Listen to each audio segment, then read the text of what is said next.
doctors in Canada were reporting they could reduce invasive strep fatalities. In Toronto, Kathy Mulville led a busy night with her husband and young daughter. She seldom let a cold bother her, but one morning in 1994 she felt particularly ill. I went to bed one night after having some family over for a birthday party and woke up in the morning feeling as if I had the flu. And I also had a really severe pain in my right arm. To me it actually felt like it was also down part of my back. Kathy holding hands with by the next day, she only felt worse. Pain relievers weren't working on her. Concerned that she was suffering from more than the flu, Kathy went to the doctor, but her strange collection of symptoms did not present a clear diagnosis. The physician said that she couldn't find any reason for the extreme pain, that she was concerned about it. So she said, "You know, if you wake up in the middle of the night and you're afraid, go to the emergency department and explain to them what's been happening to you over the last few days." That night, she went to the hospital. By the time she got to the emergency room, her kidneys were shutting down.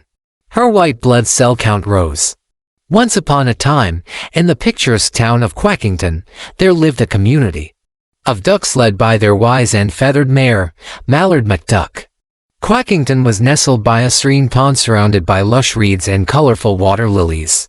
One sunny day, the annual Great Duck Derby was announced, a grand race that united ducks from all corners of the pond. The ducks were aflutter with excitement, each adorning their feathers with bright colors and practicing their waddle for the big event. As the race day dawned, the quacking echoes of anticipation filled the air. Ducks of all shapes and sizes gathered at the starting line, their feathers rustling with nervous energy. Mayor Mallard McDuck, with his emerald green plumage, stood proudly at the podium, ready to officiate the race. The race kicked off with a resounding quack. Feathers flew, wings flapped, and the pond water rippled with the energetic paddling of webbed feet. The competition was fierce, but the spirit of camaraderie prevailed. In the midst of the race, a little duck named Daisy found herself falling behind. Instead of giving up, Daisy's fellow ducks rallied around her, offering quacks of encouragement. Inspired by their support, Daisy found a burst of energy and surged forward, determined to catch up. In a photo finish, the ducks crossed the finish line in a flurry of quacks and splashes. Mayor Mallard McDuck proudly awarded the winner's trophy to a beaming duck named Quackers, who had displayed extraordinary speed and agility. The Great Duck Derby became an annual tradition, strengthening the bonds of the Quackington community. Ducks of all ages cherished the memories of that sunny day, reminding them that sometimes the journey and the quacks of encouragement matter more than the finish line. And so, the pond at Quackington continued to echo with the cheerful quacking of contented ducks, forever united by the joyous spirit of the Great Duck Derby. Hello, this is Bing. I can help you with your question.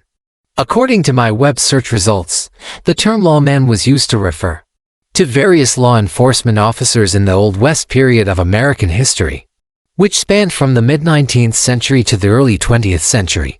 Some of the most famous lawmen of the Old West include Seth Bullock, Billy Breckinridge, Wyatt Earp, and Pat Garrett.